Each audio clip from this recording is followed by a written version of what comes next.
all is important to us.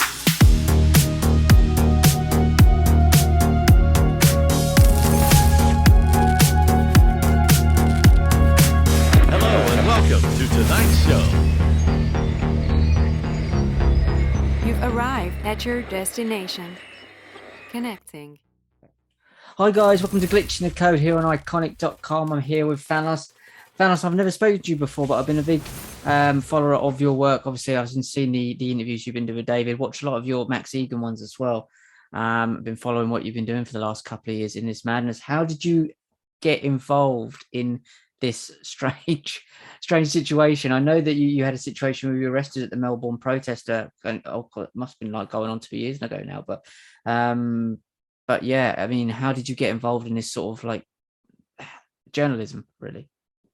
Mate, before we start, I just wake up and I've had the biggest mental blank. It's Richard, right? It is Richard. Richard. Yeah. Sorry.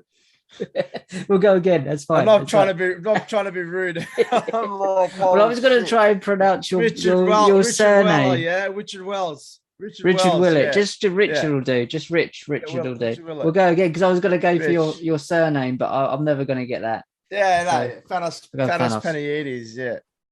Let's go again. let's do it. Yeah. Hi guys, welcome to Glitching the Code here on iconic.com. I'm here with Fanos. Fanos, how are you doing? The world's gone mad, even more mad. It's into the next stage of madness. And I know that you spent the last couple of years pushing back and raging about this stuff over in Melbourne, Australia. It's madness where you are. It's not quite as mad. It's a different taste of madness here. How are you getting on over there at the moment? Is it still just as COVID insane as ever? So it's like living in an alternate dimension where people have lost the ability to think. The world's just absolutely just freaking lost its mind. What used to make sense doesn't. And being educated these days seems to be not being able to look at the information for what it is and making an educated decision in terms of what you're being told. There's a bit of two worlds. There's the mask situation compared to how it used to be when it first happened, and we're speaking about when the mandates are there. Most people don't wear them properly, and a lot of people just don't wear them at all. They've had enough. The people are very, very awoken to the fact that there's something going on at this stage. But it's just ridiculous, can't walk into a cafe, can't go to the movies, this is true. You can't go to the pub, you can't go to the nightclub, you can't go to the slots, you can't. So apparently COVID knows that you've got a vax pass, and when you do, it won't make you sick. Well, last time I checked, it doesn't stop the spread. No. And it doesn't stop people from getting sick. Right. So what exactly does it do, and what differentiates me from an unvaccinated person? So that's the first level of madness. The second level of madness is, though they're dropping these mandates in all other parts of the world, Australia, for some reason, Victoria, for some reason, seems to be wanting to push a fourth injection. When in South Australia, they're saying that they're not going to mandate it for police officers and healthcare staff now. They're saying that because it's based on no evidence. So how can it be based on no evidence in South Australia and the police don't want to do it, but in Victoria you can still force it on your people, right? So within the same time, you've got all of the truth coming out now that there's people dying of myocarditis and stuff in their homes. There was someone who had reported that. I think it was a health minister or something from the New South Wales, reporting that they're having people dying in their homes, and people are finding people dead, and they've been becoming ill and dying of myocarditis. So that rare myocarditis isn't so rare. And mate, I can see pretty soon I'll be very, very surprised if people aren't walking away in cuffs, let alone people wanting them being hung like in Nuremberg trials, mate, because there's going to be some pissed off people out there. And it's not going to be people like you and I, Richard, who are awoken to all this. It's going to be all of those that trusted the government and just trusted everything and jabbed it into their kids and didn't question it, they're going to be the people out for blood, mate, and actual blood. It's fascinating to me because it's all dropped here, and obviously they've gone, look over here, made a big explosion, literally, over in Ukraine and Russia, and everyone's staring over there. But over where, how are they keeping it going where you are? I can't understand how they're keeping it going at all. It's insane to me. I understand if it was broad sense, but literally they've got a microcosm of New Zealand and Australia where they seem to be able to keep this going. It's insane to me. How do they keep it going? Just the ignorance and complicit nature of people, the trusting nature of people that, nothing's happened in a very long time and people are comfortable now. And that whole, it's very easy to keep it going. You control the media and you control what the politicians say. And if there is, if they both cooperate in terms of the information that's being disseminated by the media and both our politicians as well, and if they're in agreement, right, it's very, very hard for anyone else to say anything else because people have become so conditioned to listen to the media. No matter what the media has to say, people have become so conditioned to listen to the media, right, and listen to our politicians and not question anything. And I think people don't question anything purely out of laziness. It's easier that way.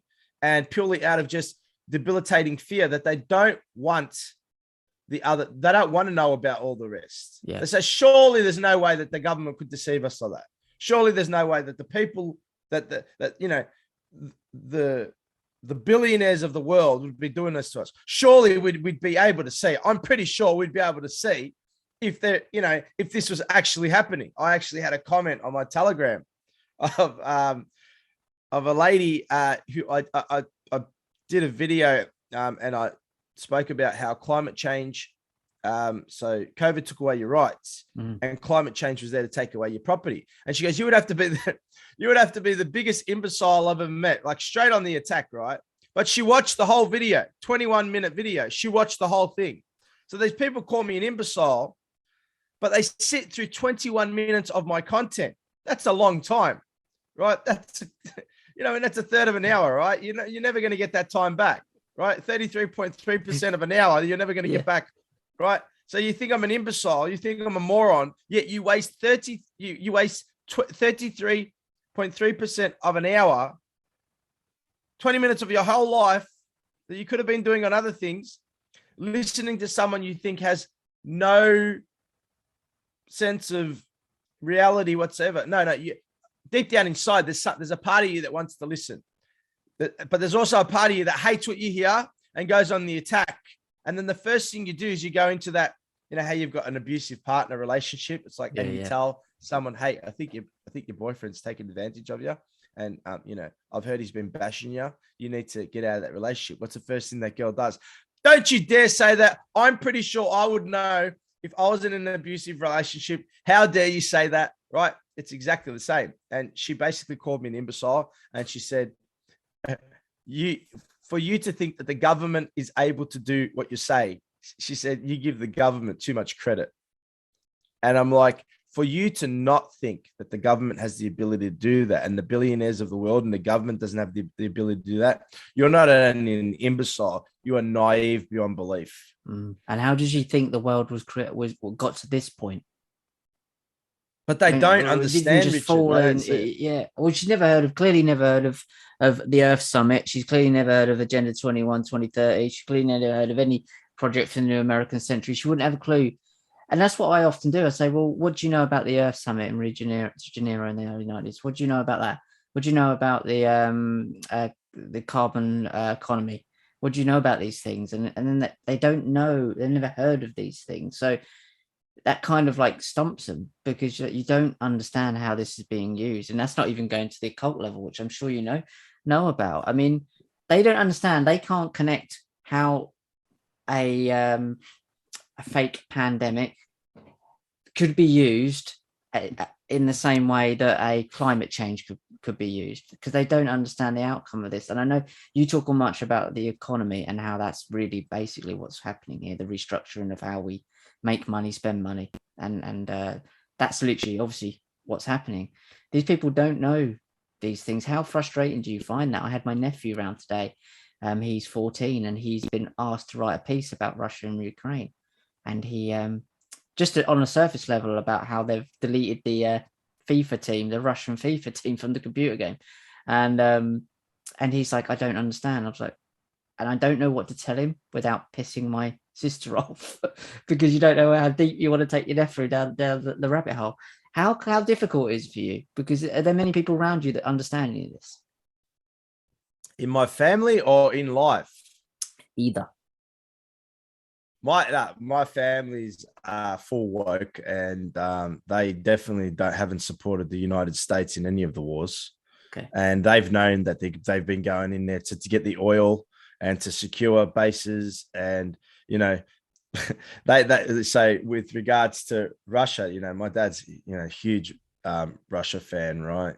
Because he know, you know, firstly, it's an Orthodox country, right? Most of the people there, like not most, but the main majority religion in Russia is Russian Orthodox, right? Yeah. And then obviously they've got Islamic or whatever else, right?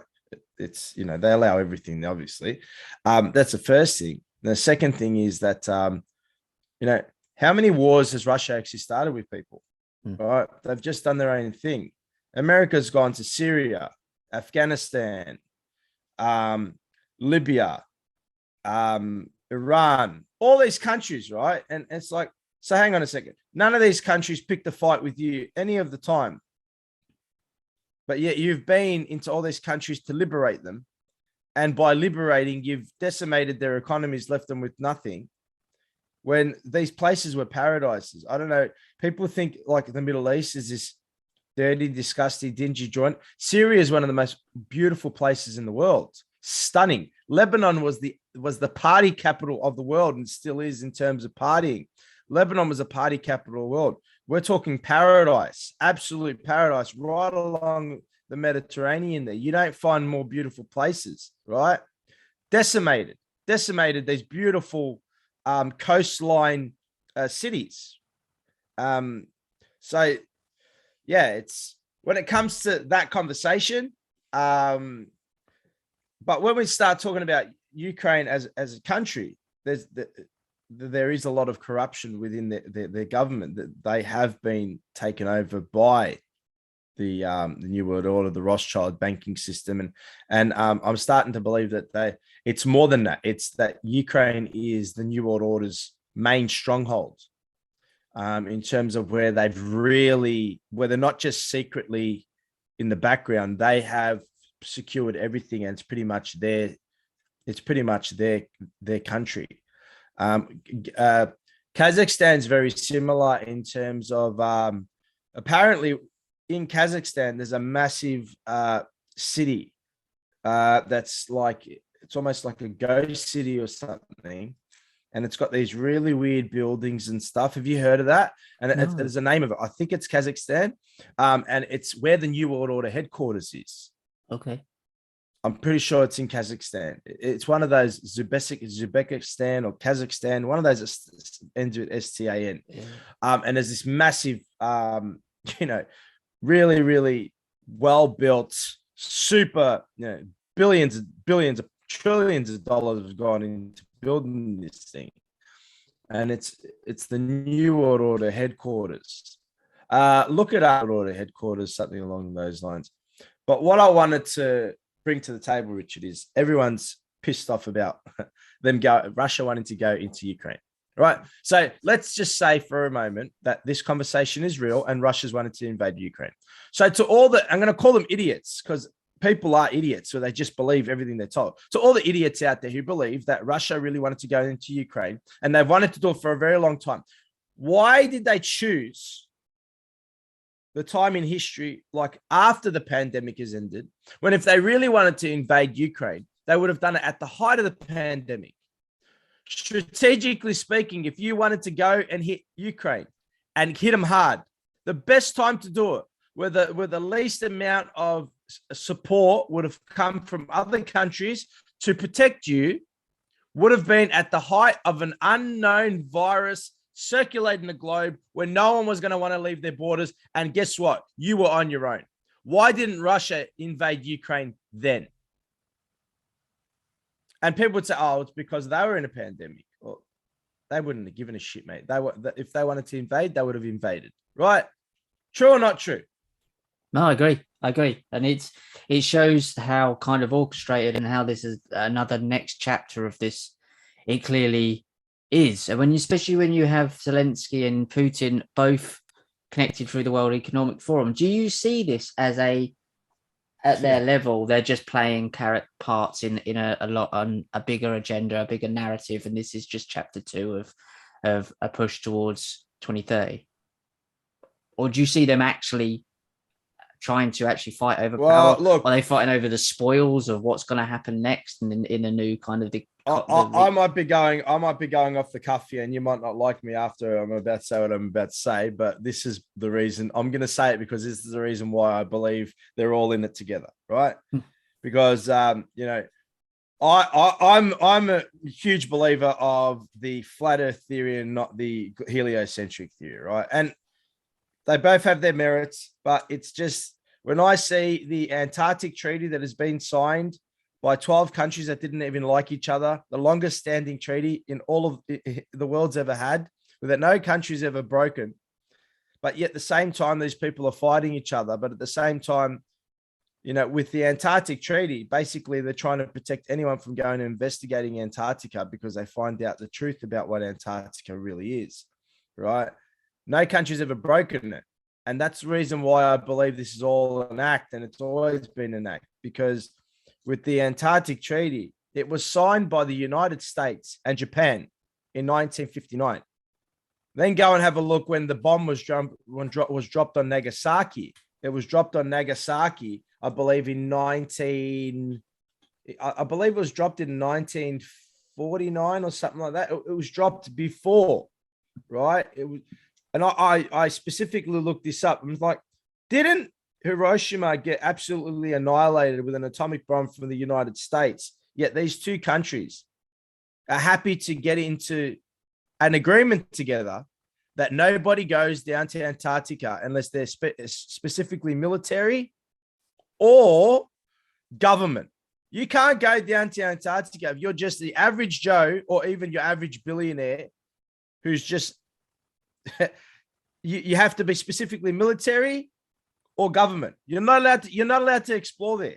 It is off limits. It is protected by the military. Russia was also in that agreement. So let me get this right. Russia and the United States, do they get along? Richard? Russia and the United States, do they get along with anything? Not so much, no. You reckon if a country had annihilated and completely liquidated people with an atomic bomb, do you think they'd be happy to get into an agreement together? No. But happy to sign on to the Antarctic Treaty? And not even 6 months after, not even 6 months to 12 months after NASA was created, they created the Antarctic Treaty, and these people all got in it together.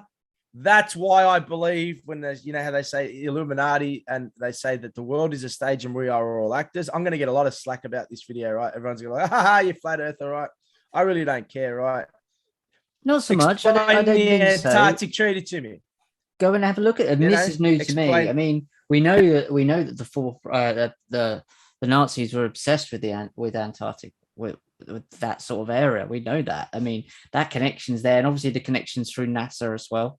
With the project, was it Paperclip, but they came over and all the Nazi scientists went over to NASA. So there's a connection there. There's Operation Paperclip. There's absolutely a connection there, and anyone who just dismisses that without having looking into it, then that's down to them, because that's something that's new to me. So I've written some notes and I'm going to have a look at it. But I'm not dismissing anything. And we don't know, and that's fantastic, because that's brand new to me. So I will go and have a look into that. So, but that's my answer on them. Yeah, that's one of the. So you see that as a kind of, there's for so many levels to this kind of long played out game where all of these, we know that these countries are basically there's bloodlines that run through this that go all the way back to Mesopotamia and through Babylon. And we know that these bloodlines are still there, hidden in the background. They were smart enough a long time ago to realize that putting themselves out the front as the royalty was not the best idea. Let's do it from the shadows. So we understand that governments, countries, and organizations, and now corporations, they run from these very wealthy bloodlines, but they also have occult beliefs.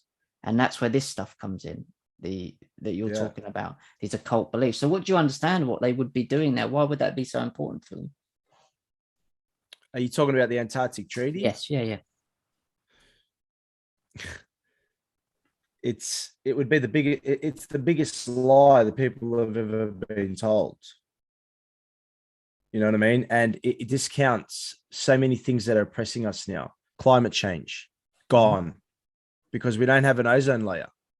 We're not there's no way to melt the climate. We're not melting the polar ice caps. What was there? How do they explain we're melting the polar ice caps, right? They say we were doing that because of the ozone layer having a hole in it, right? Yeah, and as a kid, and melting the ice, and we're all going to be under the sea in 100 years, right? Which is the biggest load of crap. It hadn't changed, right?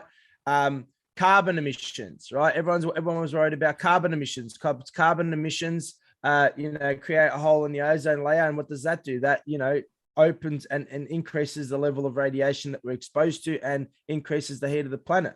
All bullshit. Carbon tax, carbon emissions, climate change, rising sea levels, all bullshit.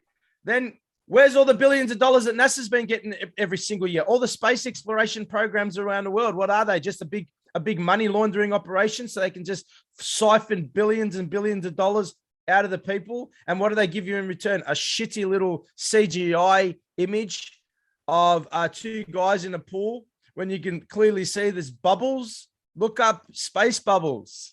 You'll see all of this NASA footage. There's space bubbles. You can see the bubbles. The guys working on the International Space Station, and it sounds like they're underwater, right? And there's no sound in space. And there's space bubbles. Apparently, there's no sound in space. How can they say that there is no sound in space? Because sound cannot travel through a vacuum, because it needs to bounce off.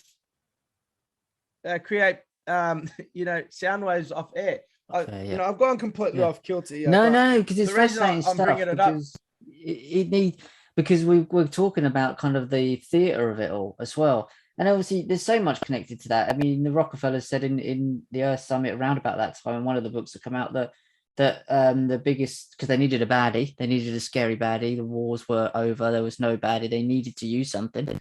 So they wanted to make humanity, the biggest threat to humanity was going to be humanity itself. And that was the narrative they were going to run with. And they needed climate change, or global warming originally, but until that was kind of squashed, that it wasn't warming, they changed it to climate change. But as you say, this is completely all a hoax narrative, and that ties into what you're saying there. I'm one of these people that open to all of these understandings, because we have to be able to look at these things and go, we don't know, and that sort of thing. If the world was flat, or it was, that would also affect religions. That would affect all belief systems in everything. Religion's an interesting one, because within the Quran it says, and God laid out the earth like a carpet. Oh, okay. A carpet's not round. Within the Bible it says, and God created the earth and separated the waters, and God created the waters and then separated the waters from the waters with a firmament. A firmament meaning a solid object, right? And then in the new version of the Bible, it says, and God separated the waters from the waters, and an expanse was created. They took out the word firmament and put in the word expanse, because expanse means space. Okay. Firmament means solid object. So if you got nothing to hide, why start changing words in the Bible, and specific words that take that meaning away, right? So, but as I said, I've gone completely off kilter. The reason I brought it up, because you said about Russia, Ukraine. When I know that these people are in this agreement together, I know that for a fact, and these countries don't like each other. So you have your secrets and you're fighting, but you're happy to agree on some things.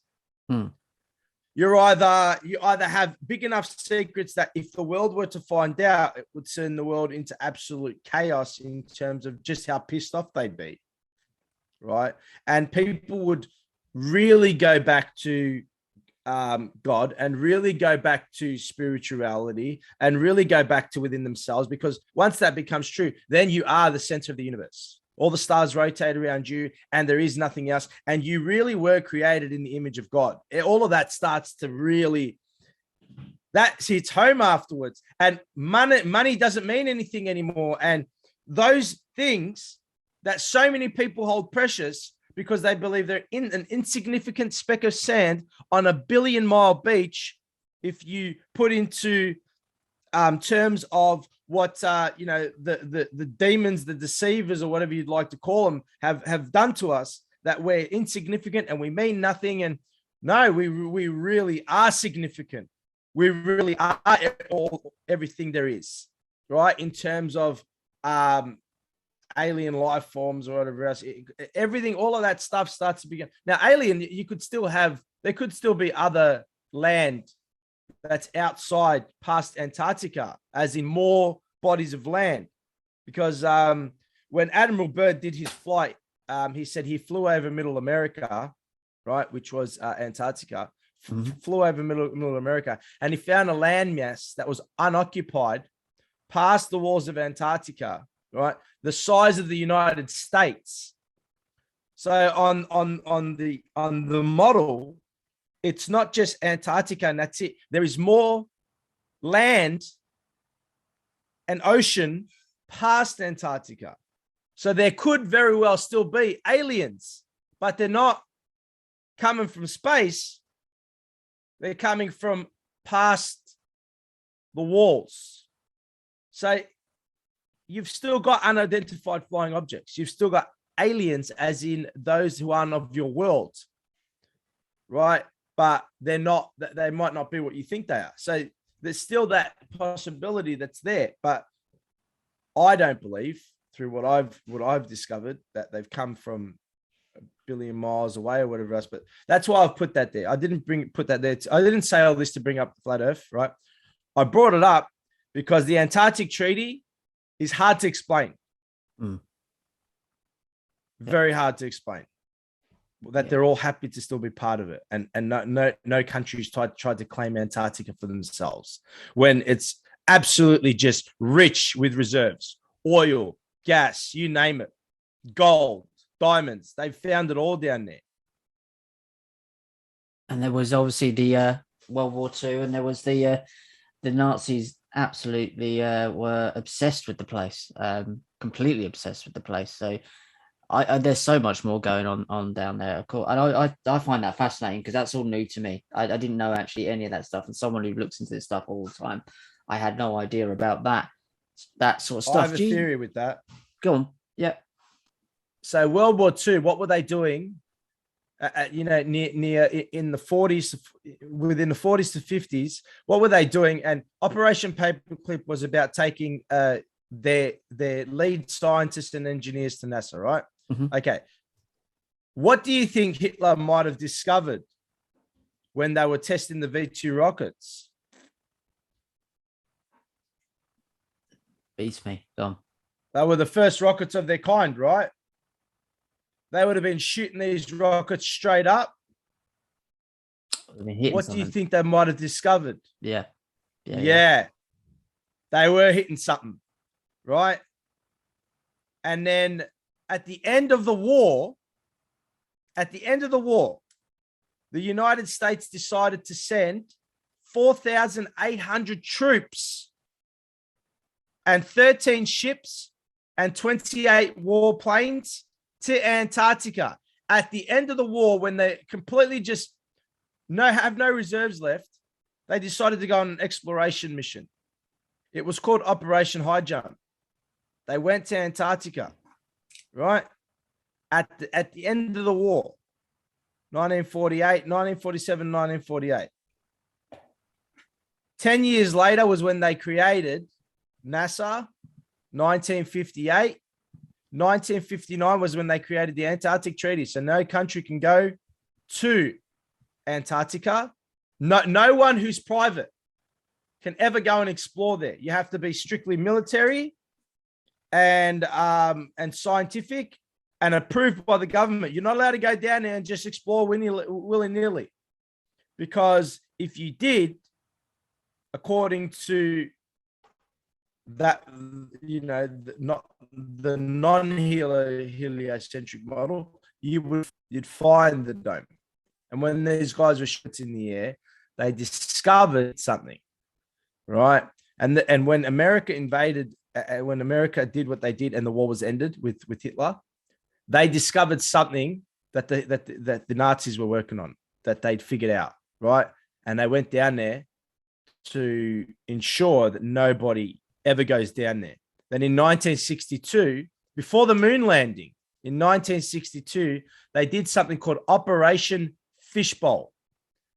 And Operation Fishbowl, now I'm just giving you facts. I'm not telling you what the world is at all, right? I'm just telling you what my beliefs are.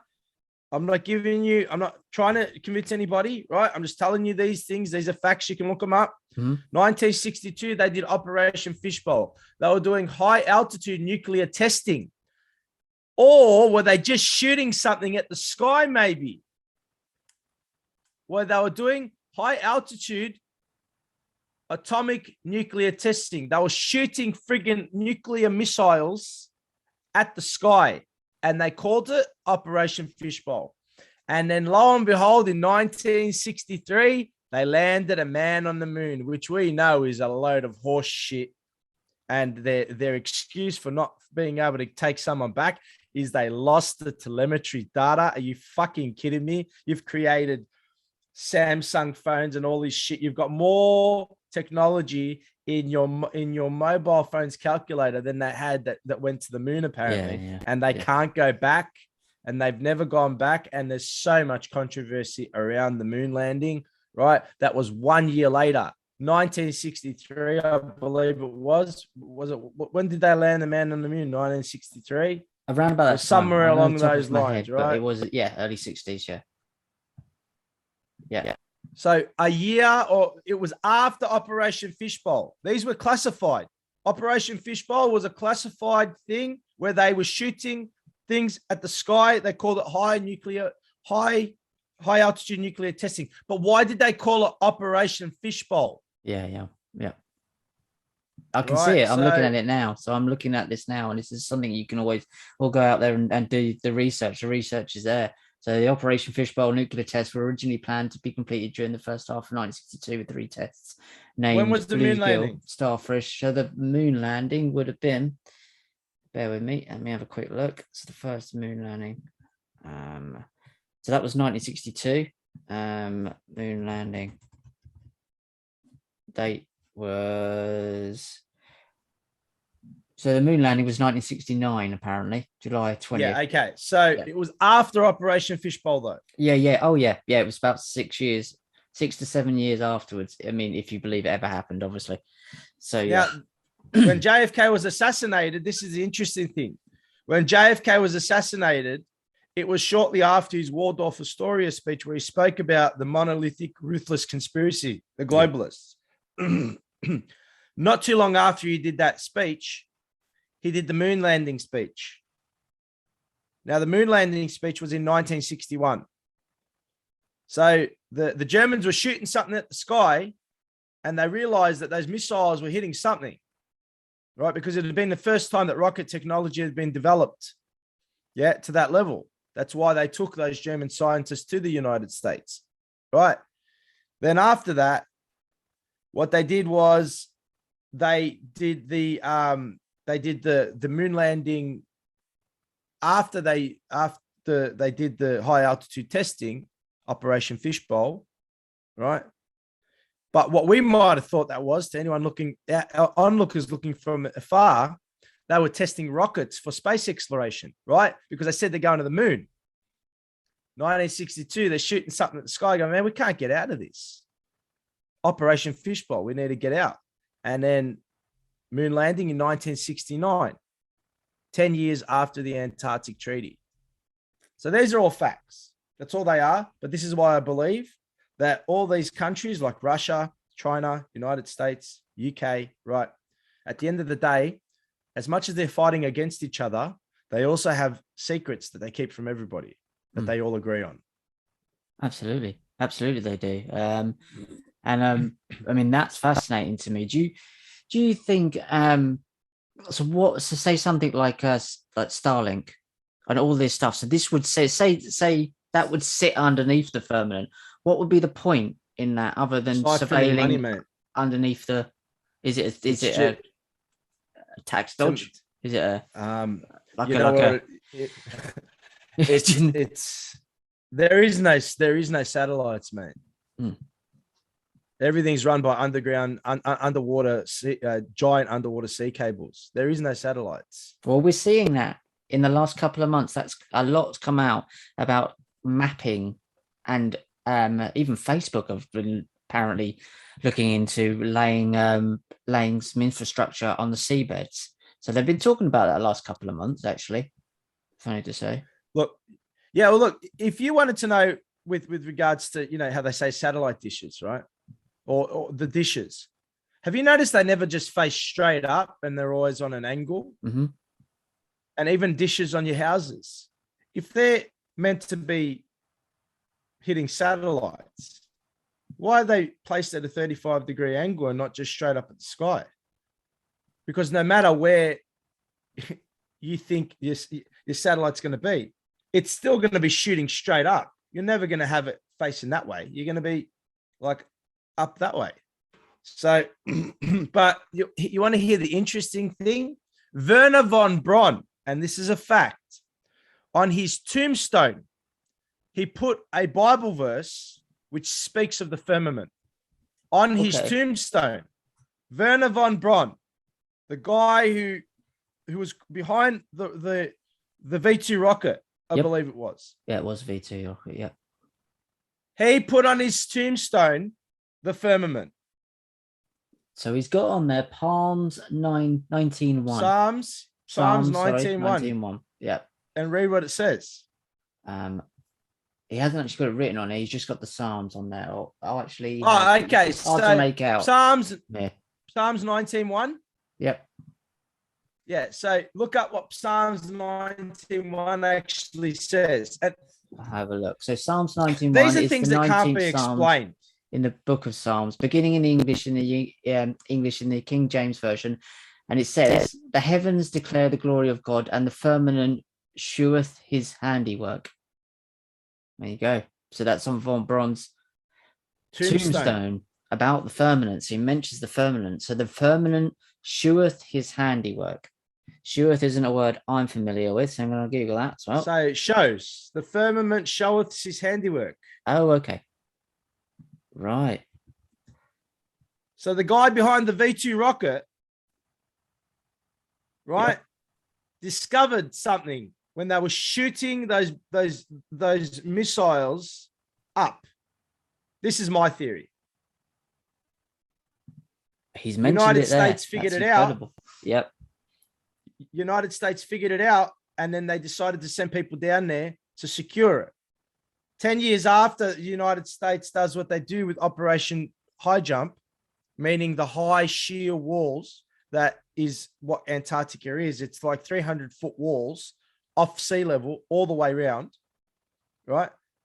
The high sheer walls, Operation High Jump, 10 years later was when they created the Antarctic Treaty.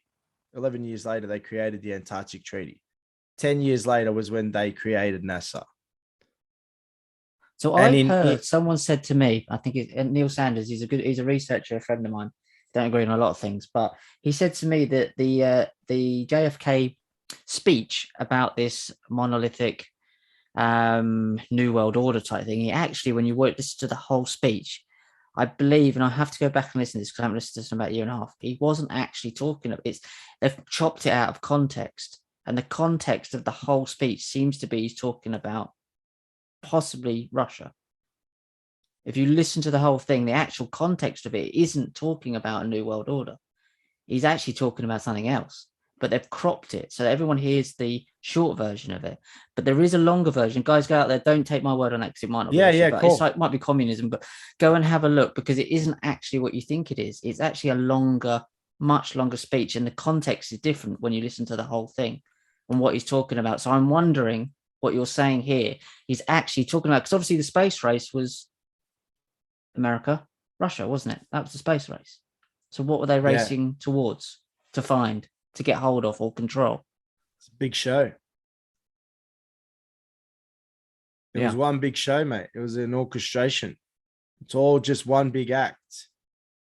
But look, the reason, as I said, the reason I brought it up was because when people ask me, what do you think about these countries? And I say, I believe they're all full of shit because they're happy to agree on the fact that nobody should ever be able to go to Antarctica, but not agree on anything else. What's so fucking important about Antarctica that all of you countries are happy to forgo all of your grievances you have against each other when you're happy to destroy a whole village to get the reserves from there and the resources from there and debilitate whole countries, i.e. Africa, one of the richest countries in the world when it comes to natural resources, yet yet a lot of the people there are starving and poor and poverty ridden, right?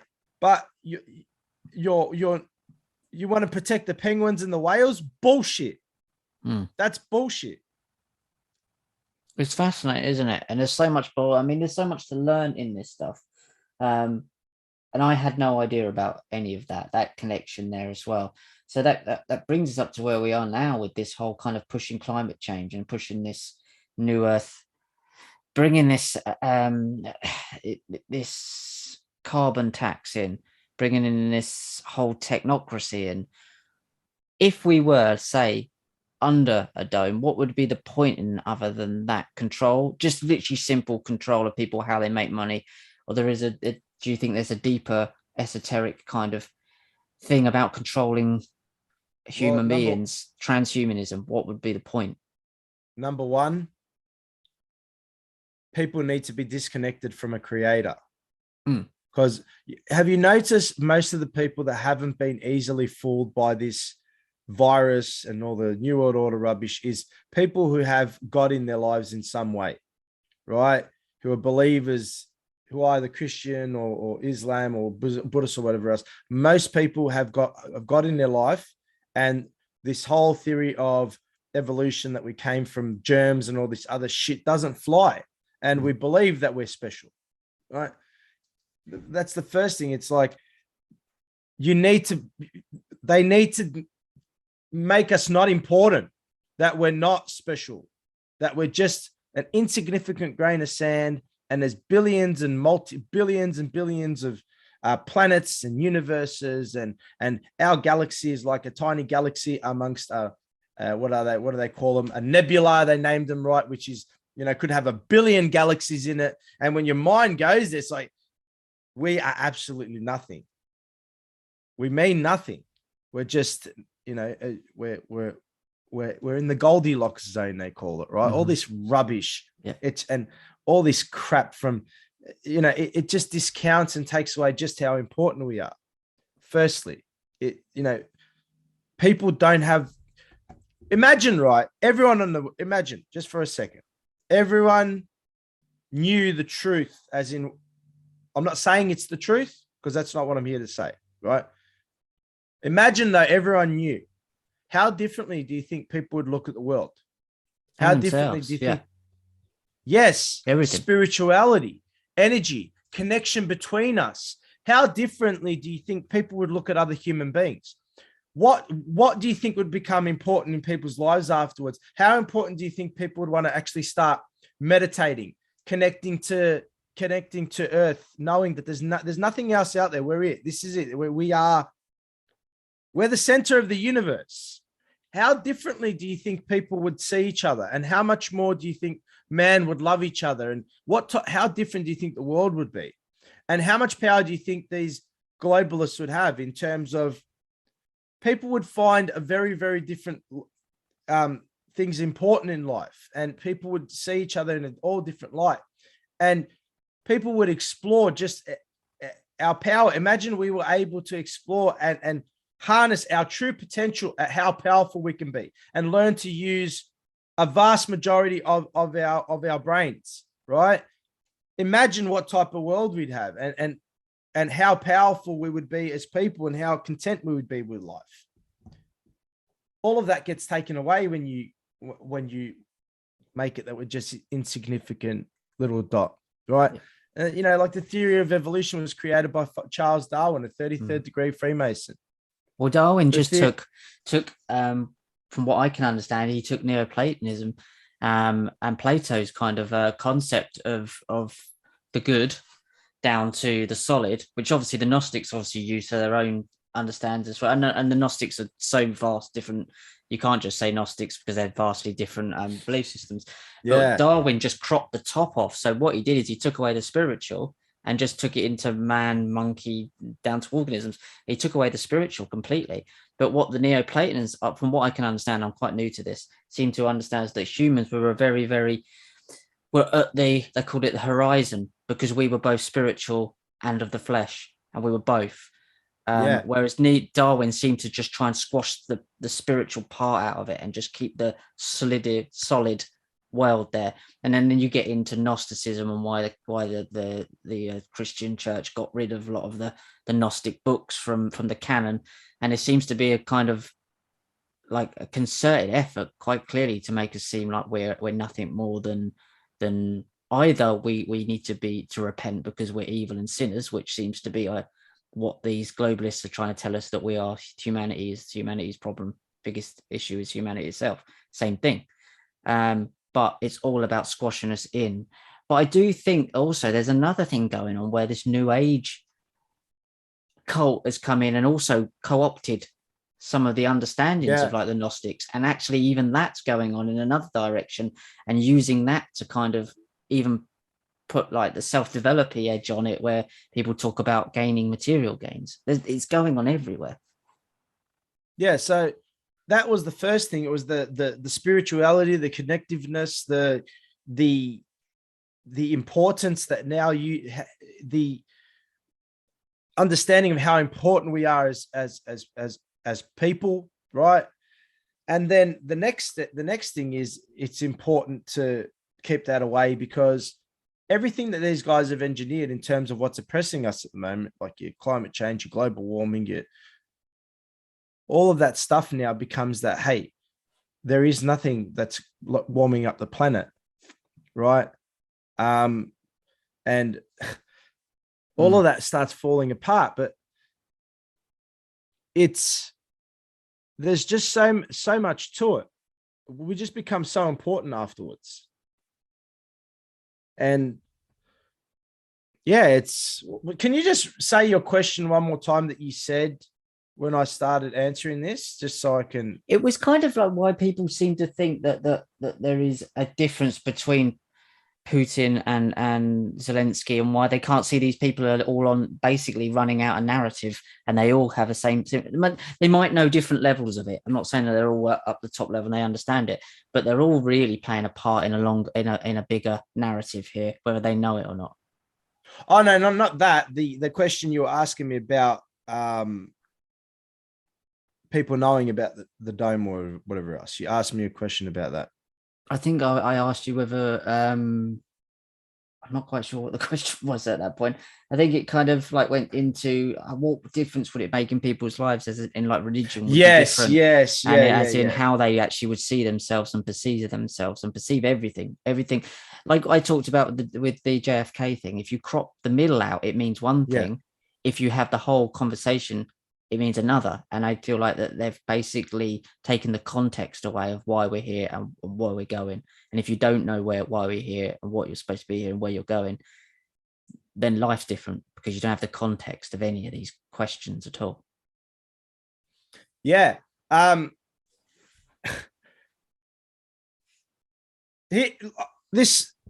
want to bring this to the table, right? And this is a good understanding in terms of we could truly understand our true power. Have you noticed when a human being harnesses their ability to focus and just devotes their life to one craft? have you noticed people become superhumans, like the parkour guys, these gymnasts, people who do CrossFit, whatever else? Have you noticed how they almost become like superhuman in their abilities, or whether they're painters, or have you noticed that when you hone your craft and you do it from a young age, you notice what type of ability these people have? Well, Yeah. I believe that everyone has the ability to be like these people. But the biggest thing is that we're meant to be taught how to focus and how to do what we love and do it every day. And we really do have the ability to become like these people. And I believe that this is what people are meant to be like. This is how we're meant to live our lives. And the fact that they say that we are more advanced now than we ever were, I think that's a load of shit. I honestly think that we are more distracted than we've ever been. And really, technology, the true technology within us, within for creation, for vitality, for happiness, for health, it comes from within the mind and within the body. And we have been taken away from focusing on here and here, and we're distracted with all this. And it's all by design, because that's where the true power lies. It's when people are able to harness the within, right? So when you take it all into consideration, why would they lie to us about our earth and all everything else? Because once you take away the importance of us, then the focus takes away from us, and we focus on the outer and not the inner.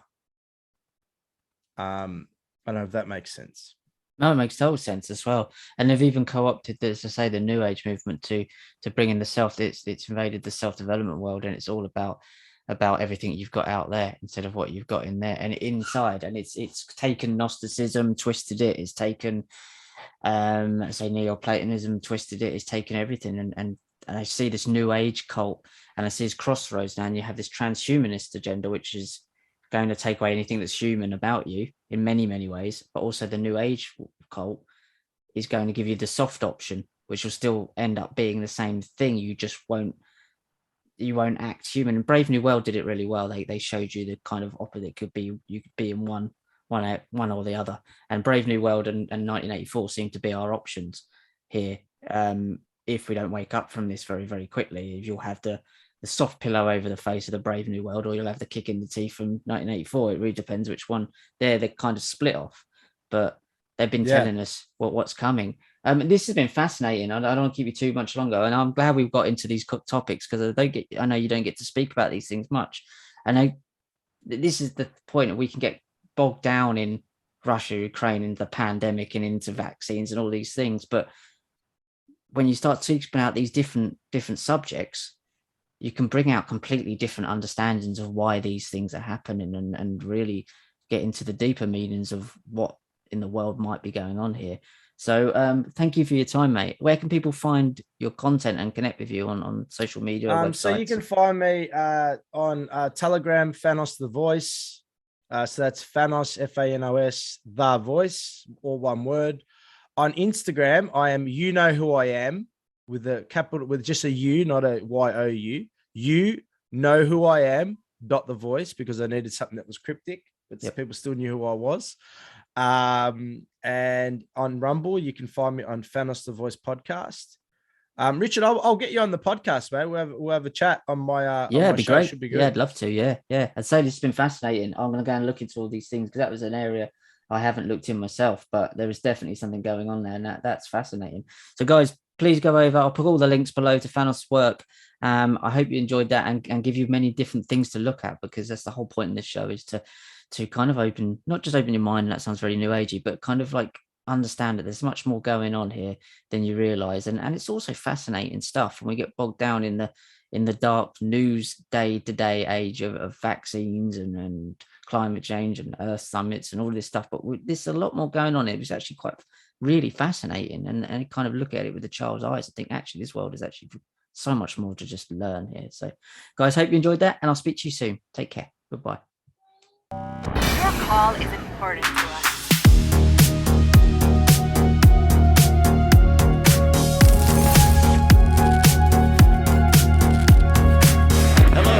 welcome to tonight's show. You've arrived at your destination. Connecting.